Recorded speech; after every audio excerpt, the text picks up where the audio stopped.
Sometimes it's so worth it to look at something with fresh eyes. Something we've seen so many times before, we think we know it and understand it. We probably think there's not that much more to it, but we might be wrong. Take this, for example, a cold, delicious craft beer. On the surface, it's a drink, and quite a trendy one. But hidden in those bubbles and hoppy notes, there's a whole complicated and fascinating story. And spoiler, this beer has a dark side. I feel a podcast coming on.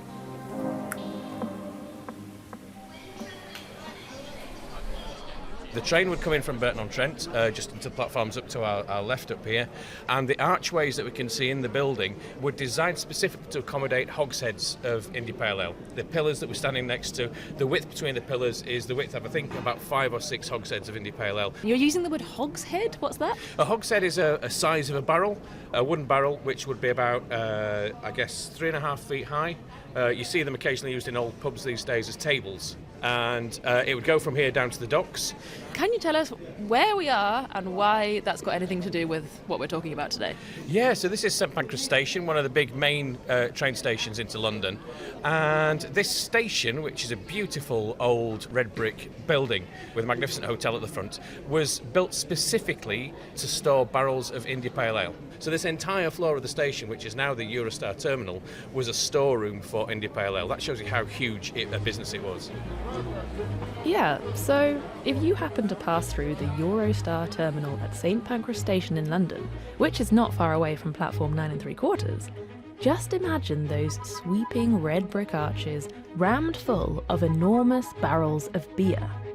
That was Pete Brown, by the way, a food and drink writer we'll hear from throughout today's episode. I'm Rachel Stewart, and this is Don't Drink the Milk, the podcast that takes you on sometimes perilous journeys around the world to better understand the things around us, like the beer we drink. IPA is one of the most famous styles of craft beer, especially it seems in the States, where it accounted for more than 40% of all craft beer sales in 2022. But it's got plenty of fans elsewhere in the world too, including among my fellow thirsty Brits. Yeah, I've just drank an IPA there, yeah. I'm a fan of IPA. I do like IPAs, yeah. It's probably my most bought beer. Yeah, I feel the same. I feel like when we buy each other a drink, we'll go, oh, what do you fancy? And we go, oh, just get me an IPA. But within those trendy, hoppy notes is a story of empire, exploitation, and evolution. It's a story that's hiding in plain sight, right there in the name.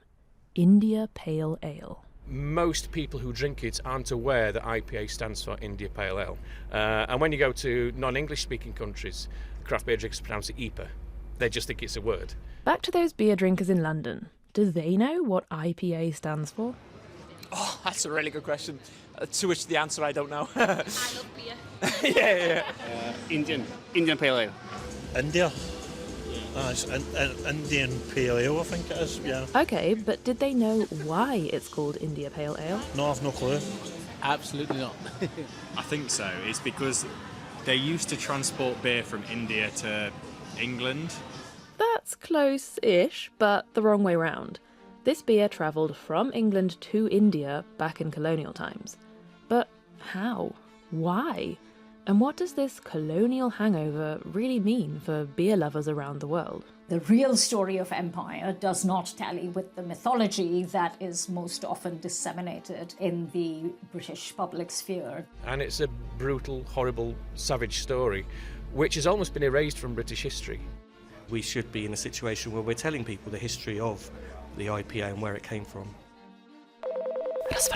Chinese whispers. Telefono senza filo. Испорченный телефон. Russian scandal. Don't drink the milk.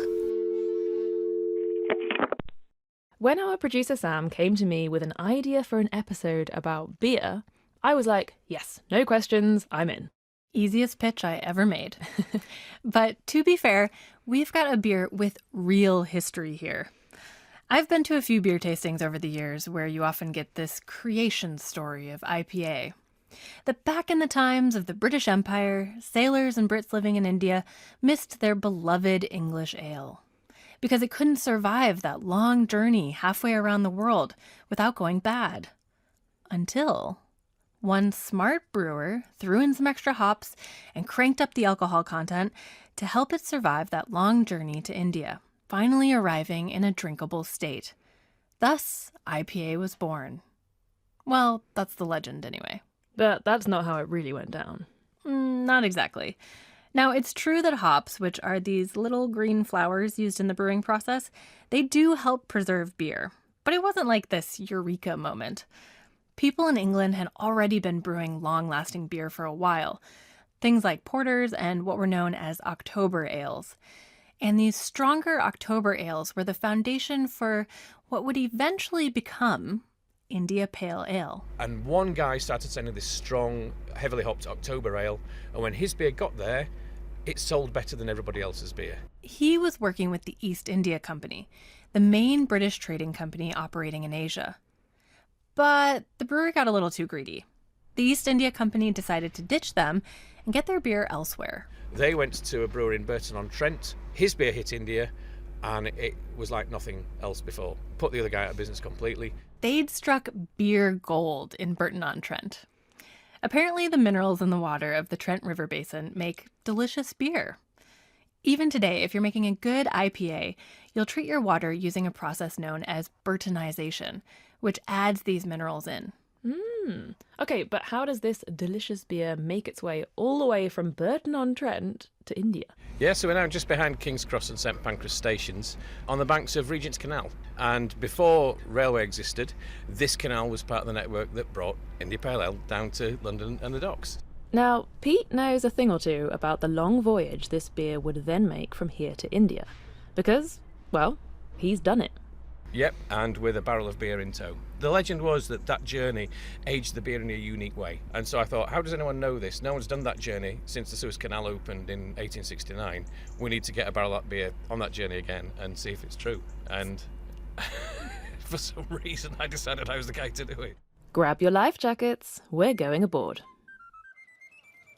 So we start off either in Liverpool or London on a big East Indiaman, which is a kind of big ship that's kind of half battleship, half cargo ship. Lots of cannons, lots of deep storage decks. And the beer was traditionally placed on the lower decks and used as ballast. Initially, that was the first reason it went to India, before people realised how great it was. So on these wooden sailing ships, you come out of the English Channel, you go out through the Canaries, the Azores. That can be quite stormy, especially around the Bay of Biscay, depending on what time of year it is.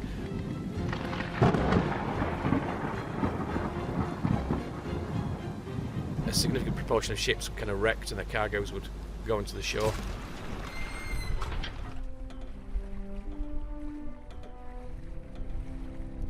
Then when you get to the equator, you're sailing kind of southwest, because Brazil is not as far away as portrayed on a lot of maps. If you sail just off south, once you get past the Horn of Africa, you end up on the coast of Brazil. But when you get to the equator, and this happened to us, you get to the doldrums, which is a common term now, but initially means the weather conditions around the equator, where the sea is flat like a mirror and there's no wind at all. You're just a ship on a sheet of glass and you're stationary. And people often went mad there, jumped overboard. You know, you sail 24 hours a day on different watches. There were nights when I'd be on the tiller of the ship, sort of navigating, guiding it, where you've got shooting stars all above you, flying fish in the water, jumping onto the deck, and phosphorescence in the water behind you. So it's like you're in your own silent disco. And then as you're going up the west coast of Africa, you go past Madagascar, you go past the coast of Ethiopia, Kenya, Somalia. When you get to Somalia, you have a permanent night watch stationed in case of pirates, who are real and now have speedboats and machine guns, not cutlasses and eye patches. And were you just sort of hugging your barrel of beer? Yeah, I had a big suitcase on wheels that it was in. I got to India and I had to pay $276 American in bribes to get out of the port. So presumably when you got there, you cracked open the barrel and had a taste? Yeah, it was great. I mean, I'm biased, obviously, because I'd been waiting to taste this beer for 3 months. It was wonderful, it was mellow and it was smooth. Wow. So it kind of demonstrated that the journey had a real effect on the taste of the beer. Brewers would market their beer with descriptions like Pale Ale, prepared for the East and West India climate. Over time, that was obviously shortened to something a little easier to say. India Pale Ale. Would you like to order anything, like a pint or... I think we'll go for IPA for sure. What have you got on tap? So we've got a couple of options. We've got the Sorcery, 3.9% IPA, and we also have a live IPA, which is 5.5. Or you could go for a 2.8% small beer. We'll go in the middle. Yeah. We are working after all. We're in the Glad, a cosy pub not far from London's famous Borough Market. We can't not have an IPA while making an episode about IPA. That, and we're here to meet someone else who is partial to a pint. Hey, David. Hi. You alright, David? Long time no see. Yes, yeah, you will. My name's Dave Jesdarson. I was actually acclaimed as Beer Writer of the Year 2023 a few days ago. I'm a journalist and a British Asian author. My mum is Malaysian and my dad is Singaporean, but he's from Indian descent. And I love beer, but primarily I love pubs and how it's served and the culture surrounding beer and those who drink it. Then, first of all, let's just say cheers. Thanks for coming. Cheers, no worries. Cheers. Thanks for asking. What can you tell us when you taste this beer? Like, what should we be looking out for in the flavour? Well, I mean, what we're having now is an American-style IPA. The majority of craft beers are going to be IPAs that are brewed in American style. So they have more citrusy hops, whereas a British IPA is always going to be more malty or bitter-like. When you have an American IPA, they are generally higher ABV, percentage alcohol-wise, whereas British IPAs are going to be more sessionable. So session is any beer that's around 4%, I'd say. And why is it called that? So you can have a session. So you can have, 4 beers, or, you can drink it over a longer period of time than you would for another beer, yeah.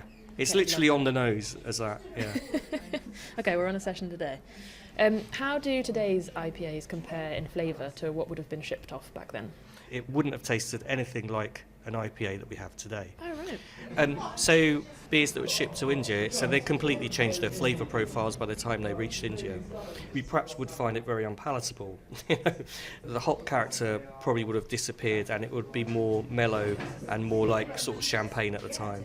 But the problem with that is it wasn't very luxurious for the people who were living under colonial rule at the time, particularly because of the atrocities that were being committed by the East India Company and then later on the Raj.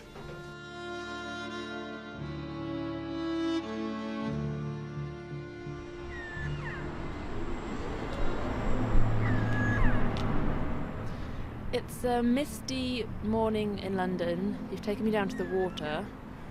We're somewhere around Canary Wharf. Mm-hmm. Looking out onto the slightly dirty looking Thames. Lots of seagulls around, but apart from that, not really a person to be seen. Yeah, we've got some shipping containers in the background being loaded up and down. So this is the spot where the East India Company ships would have come into, loaded up with goods for Brits in India, things like India Pale Ale, foods, furniture, whatever commodities from home they wanted. And it's also the spot where those ships would have eventually come back after their very long voyage, carrying lots of things from India. Spices, tea, textiles.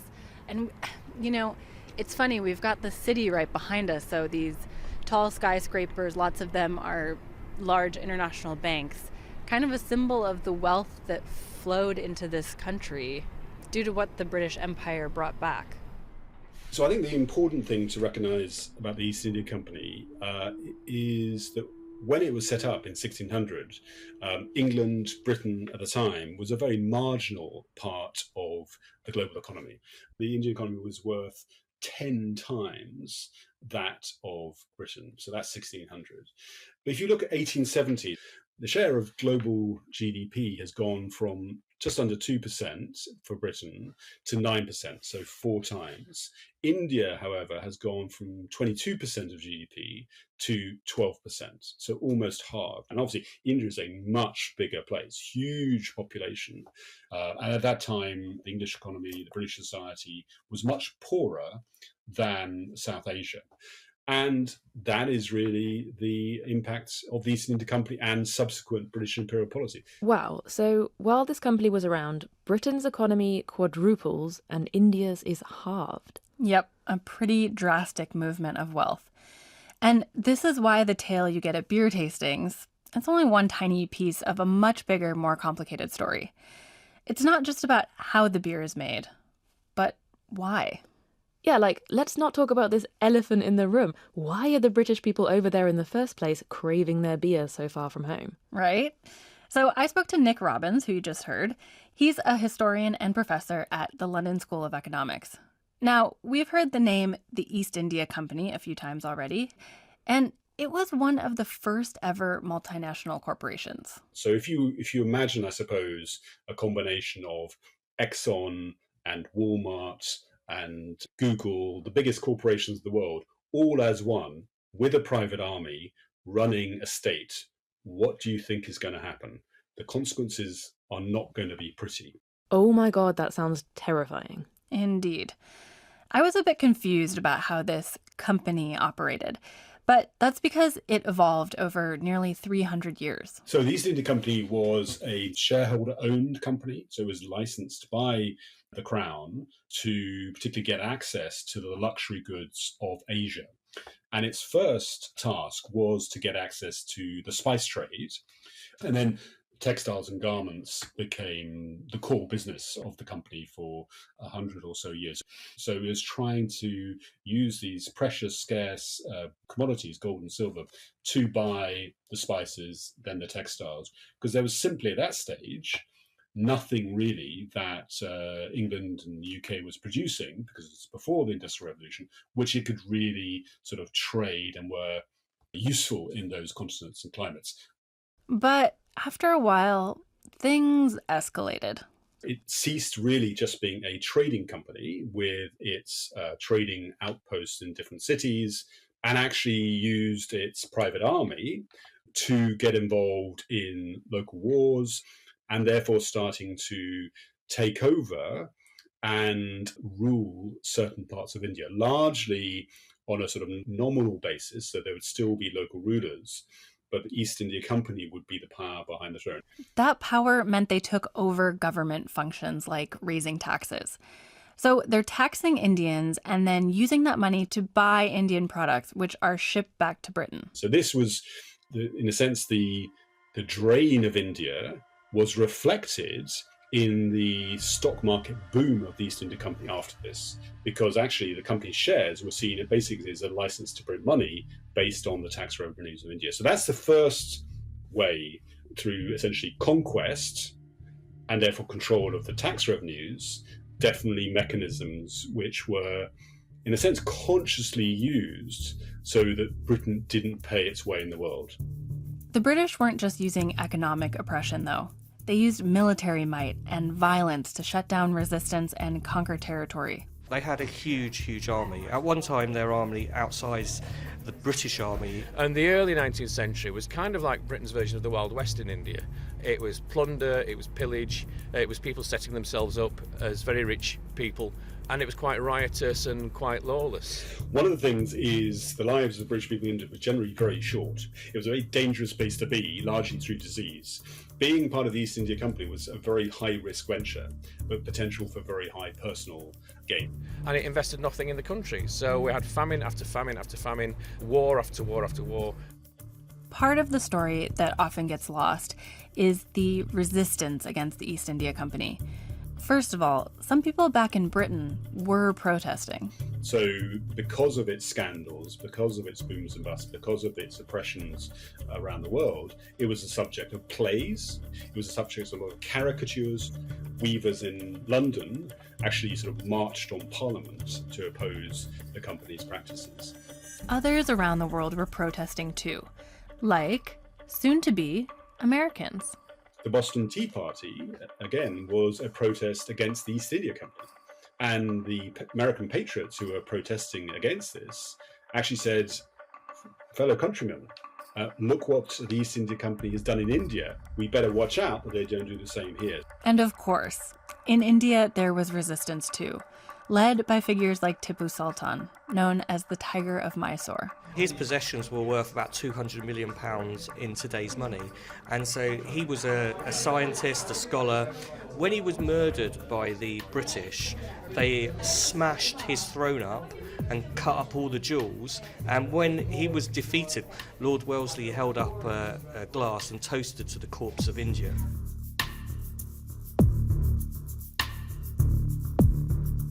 And in a weird way, this brings us back to beer.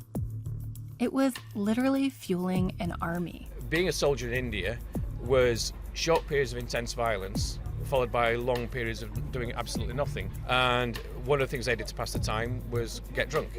There was a local drink called arak, and if you drank arak, you probably had a life expectancy as a British soldier of about 3 months. Alcoholism and disease killed far more British soldiers than anything else did that ever died in battle. And so the British Army knew that they had to offer an alternative that was strong in alcohol, that the troops could get drunk on, that was good enough quality to stop them drinking the arak. And that's when IPA started being shipped in industrial quantities. More beer in a second, I promise. But very quickly, it's here we come to the demise of the East India Company.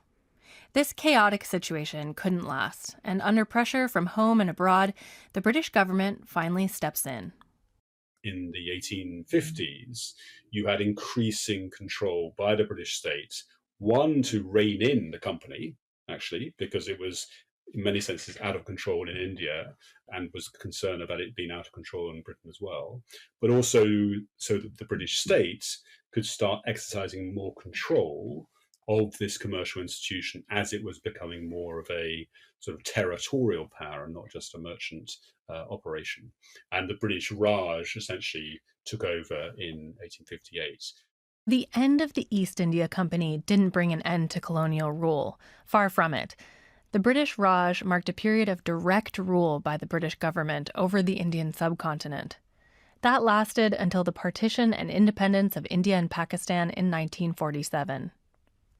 As with the East India Company, the end of the 19th century saw IPA fade away too. And this was for a few reasons. Not least of all, attitudes towards drinking. In the later Victorian age, Britain became a very prim, proper, almost a religious fundamentalist country. And those prim Victorians, and the missionaries who went to India, were often in favor of prohibition. Shipping routes were also shortened when the Suez Canal opened in 1869, cutting the journey to India down from 6 months to a matter of weeks.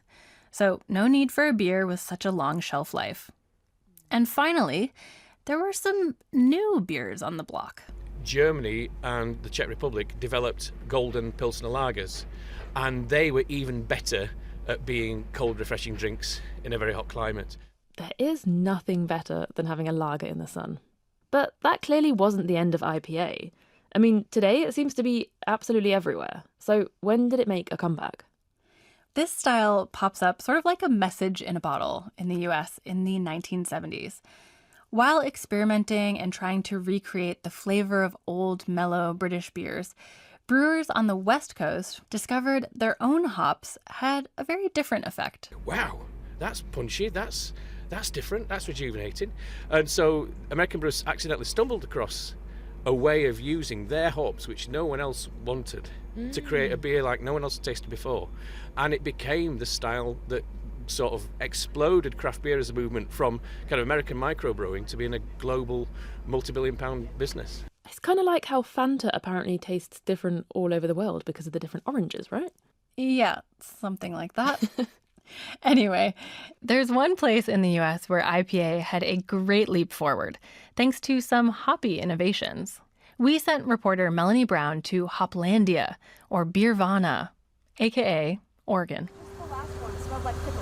Really? Pickles? You got dill? I got some dill. Interesting.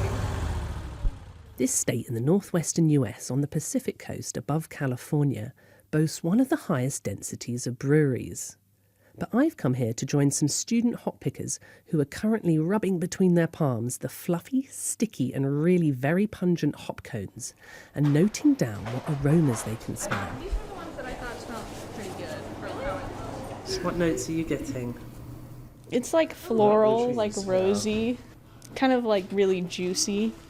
It smells good, it's really delicate. Yeah. What's the weirdest description you've ever given something? Soy sauce. Probably. Welcome to Oregon State University's experimental hop breeding fields, where they've been doing research on hops since 1893. Lead scientist Sean Townsend offers to take me out for a little tour of the hop crop. Try saying that after a few too many. So we're standing in the middle of some fields. and in front of us, it's sort of mini telegraph poles with wires linking them up in a sort of crisscross fashion, 20 feet or so above our head. And essentially they're growing like vines, it looks like. Yeah, vines. So in the spring, all of this growth starts, and then it all happens within the one growing season. Gosh, so they've climbed this high, 20 foot just over the summer. Yeah, they'll grow up to a foot a day in the best conditions. That sounds a bit monstrous. They are. What's fun this time of the year is all of the different smells. Sean's just handed me a bud, I guess you would call this, or what is it, a We call flower? it informally a cone. It's the mature female flower.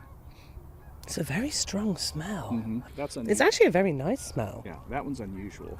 Sort of peppery, lemony, almost like there's a bit of cannabis in there or something. Yeah, it's possible. That is strong. Compare that to that one. Ooh, oh, that's very different. Right. That's kind of funky and almost cheesy. That is cheesy. Now this is fresh, right? They've not been dried yet. Right. And so that aroma can change as they dry. Okay. But we get the notes as they come off of the plant. So we don't have to worry about a cheesy pint. But it was really notable how many of the scents I was picking up off the fresh hop flower are really very similar to the flavours you taste when drinking an IPA. So what makes for a good IPA hop? So like the standard West Coast IPA, you often see, in my mind, kind of the piney, resiny type hops that go into those. Some fruit as well, fruity notes. And if you're talking about more of the East Coast style, the hazy style, then certainly that tends to gravitate towards the more grapefruit, citrusy, guava, those kinds of fruits. So I don't focus too much on any specific thing. I just try to bring something new to the marketplace.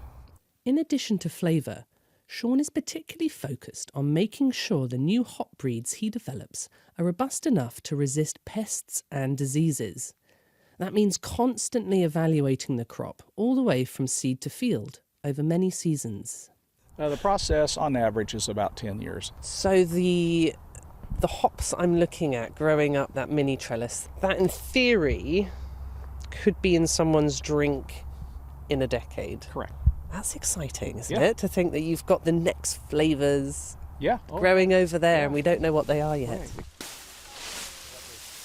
Sean explains that Oregon is a hop growing powerhouse thanks to its climate, long days, and fewer disease and insect problems than elsewhere in the country. That will change as climate change gathers pace. So Sean is already planning for the future. Oh, absolutely, yeah. The federal government is predicting that this part of the country will be warmer and drier in 30 years. So I started looking at drought tolerance in the hops, and we do that on the short trellis by simply just skipping a couple of days of water, stressing the plants, and see who does pretty well with that and who doesn't. And then we can use that in a breeding scheme to try to improve on that trait. We have an eye on the future, trying to future-proof our hops as best we can. So whilst the world is burning around us, at least we'll be able to toast our demise with a crisp and juicy IPA. The craft brewing scene in the Pacific Northwest is thriving. Portland in particular boasts many breweries and places to enjoy said brews. So I'm off to a brewery cum bar to see the end result of these hop growing efforts. Hello. Hi. How are you? Nice to meet you. Nice to meet you. Yeah, thanks for coming in. Whitney Burnside is the co-owner and brewmaster of Grand Fir Brewing in Portland. She describes her IPAs as dry, assertive and unapologetically bitter. So how does she pick the right hops for the flavour she wants to create? We will usually just test one out. Maybe we'll brew a 15-barrel batch of it. That's our size of our brew house. And if we really like it, then we'll start to think about, did it do well in that style of beer? Would it be more suited for higher alcohol, lower alcohol, different style? And we'll go from there. How quickly can you go from sort of receiving a bag of exciting new hops or existing hops to having it in a pint glass? For an IPA, from brewing to getting served a glass, 17 days. Gosh, that's actually a lot quicker than I would have thought. Yeah.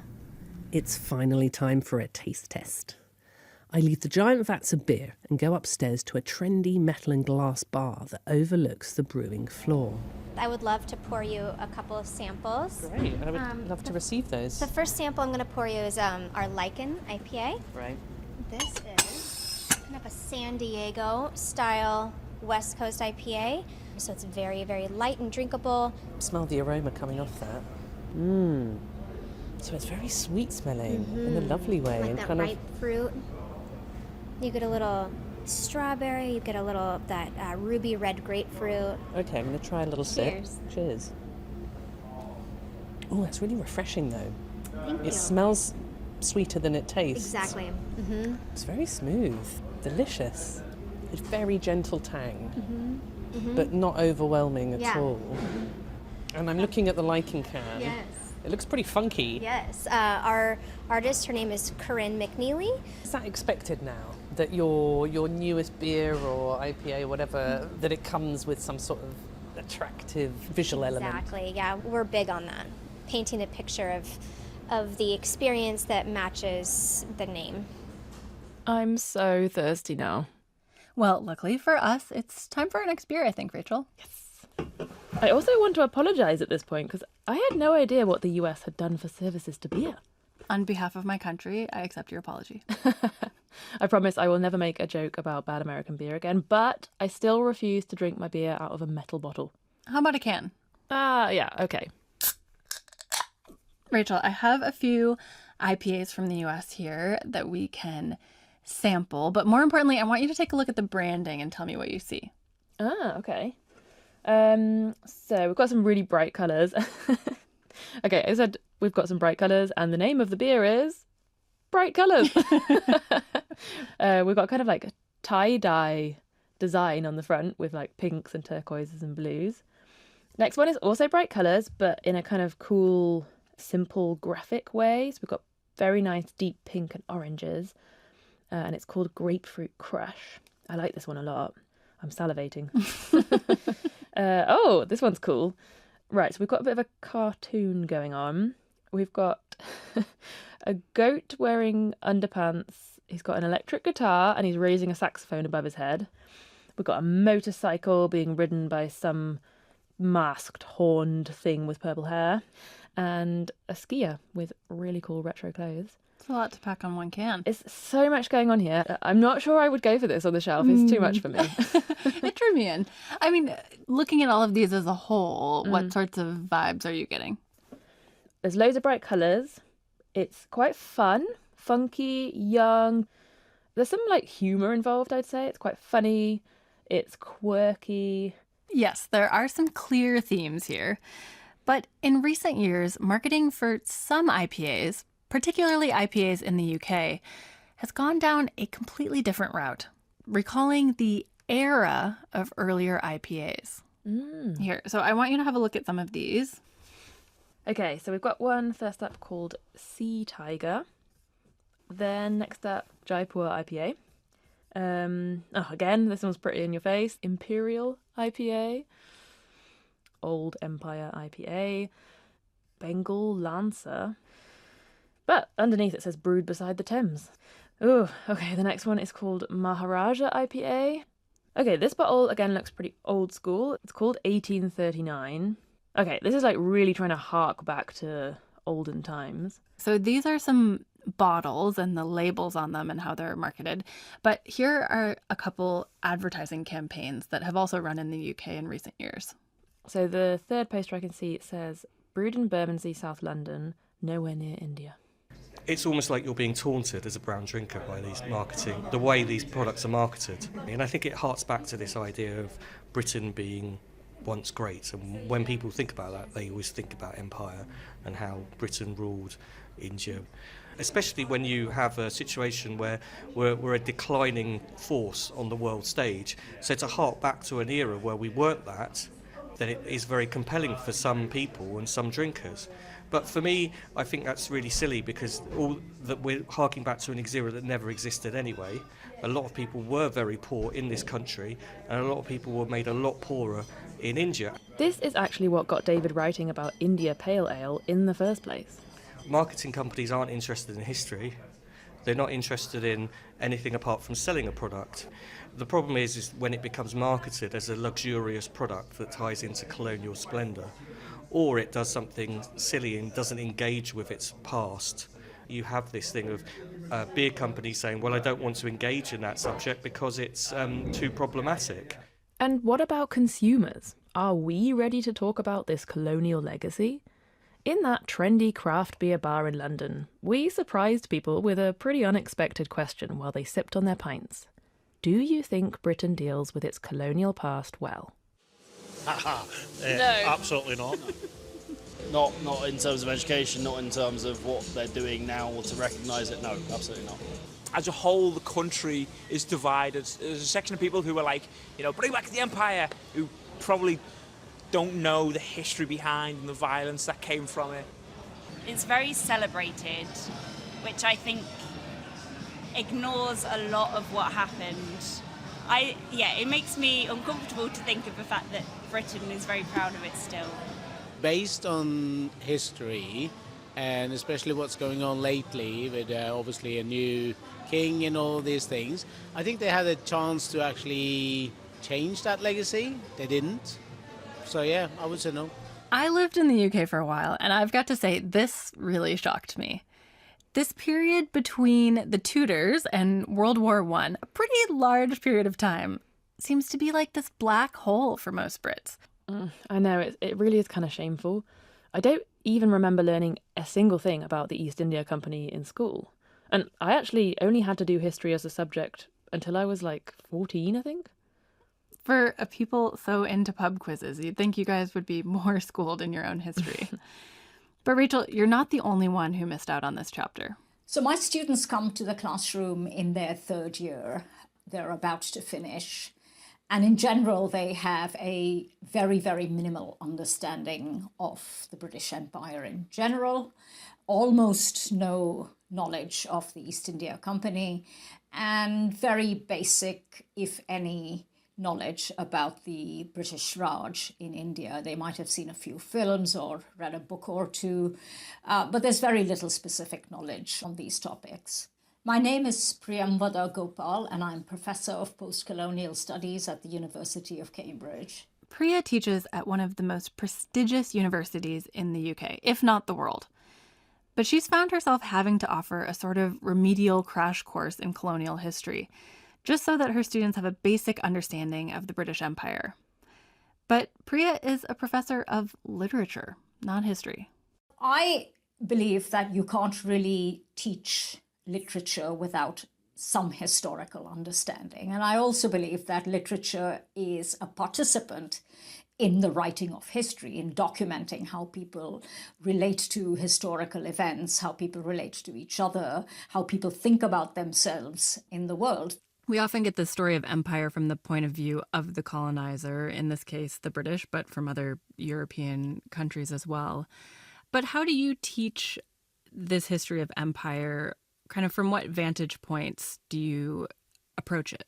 One of the great virtues of being able to teach via literature is that it allows us multiple viewpoints. We look at texts written by, for instance, men and women who were part of the British Raj. We look at British administrators in parts of Africa and in India. We look at the point of view of the enslaved. We look also at things like caste, class and race. And we also try not to just look at a kind of binary of colonizer, oppressor, and colonized victim. We think about the nature of collaboration in the entrenching of the British Empire and who within the colonies benefited to some or a greater extent from the project of empire. Why do you think this large era in British history gets skipped over in the UK? It requires a kind of demanding relationship with history. There was enslavement, there was indenture, there was land grabbing, there were famines, massacres.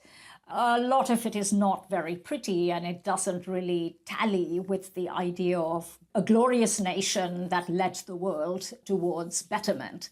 So I think what it would require is a dealing with difficulty. And that's something that the British educational system, not unlike other educational systems, is reluctant to do. What are your students' reactions to learning this history of empire? The main feedback I got was a demand for more. Young people, have both the energy and the capacity and the interest in dealing with toughness. Now, my students, are not very young, but they are 18 to 20. They are very keen to grapple with toughness. They want and relish the challenge of difficulty. I think the unwillingness to deal with toughness really reflects a jaded adult mindset, an adult mindset that isn't willing to leave its comfort zone. And as Priya points out, this is not ancient history. Over 1/3 of the world lives in a country that was once under British rule. There is very little that is happening in the world at this exact moment that is not profoundly tied up to European empires more broadly, but also the British Empire more specifically.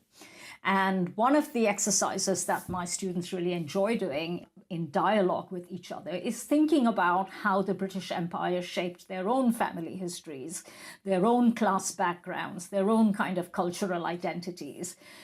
And then how do I, an Indian woman, turn up in the classroom teaching English literature? And then we talk about the fact that the British Empire created what it called a class of interpreters between us and the millions whom we govern. And they turned to the dominant castes in India to create the small group of English-speaking people who would be, as they put it, interpreters, English in every way but blood and color.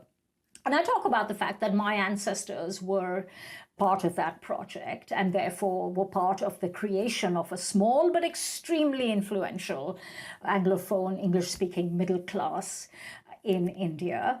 We often think about, historical acts as very distant, but actually when we start to make the connections, we might realize that we're a lot closer to certain historical events and moments than we think we are. Yeah, it gives us kind of a tether, a connection in a way that just learning about it in a classroom feels maybe too big or not so tangible. Yeah, or pointless, but here you can start to make connections that may give you some sense of who you are.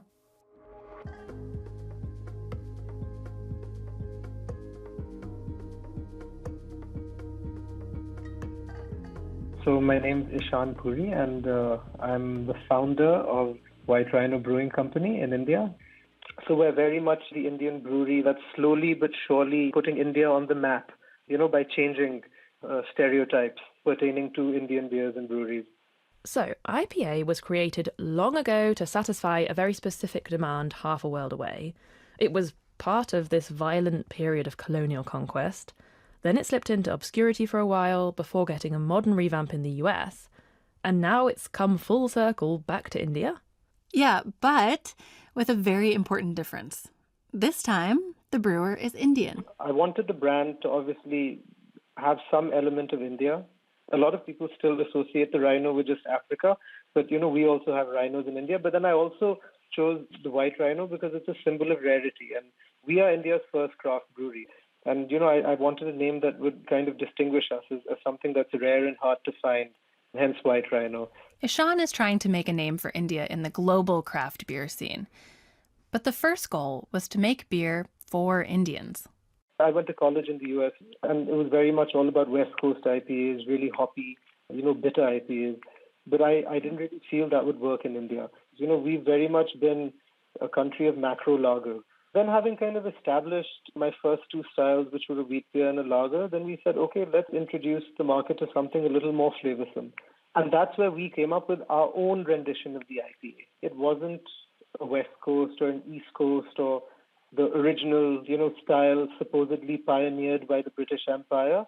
This was effectively, a style which I designed for the Indian market. Because we don't overhop the beer, some of the malt character does actually come out.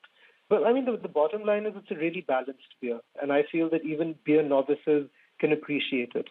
And when it comes to the history of IPA, Ishan thinks it's time to move on to a new chapter. I don't think anyone really cares much for the original story. I don't think that story has much mileage in India. Ultimately, people will drink what they can palate and they won't drink what they don't like. We're just trying to say that, look, Indian breweries are here and we make great beer, and we shouldn't be looked at as a country that just produces cheap macro lagers, and that's it. And you know one place people have had the chance to enjoy a pint of White Rhino? Back in The Glad, that little London pub where we met David. Not content with just writing about beer, David actually had a go at brewing his own IPA too. Instead of hiding the colonial history of the beer, he printed it right on the can. And there was a message in the flavour too. Coriander, fennel, jaggery, which is sugar, amchur, turmeric.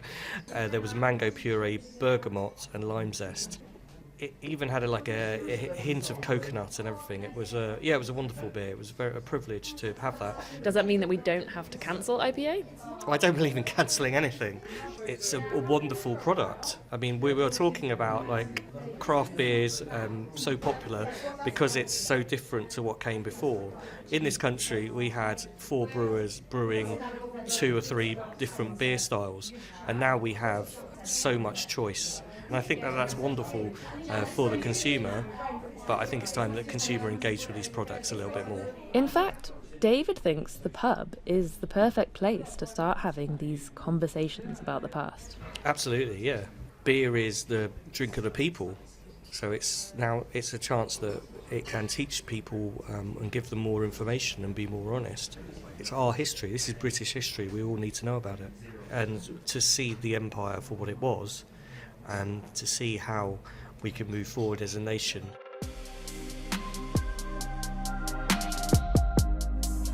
So, do you think the pub is the right place to be discussing these difficult histories?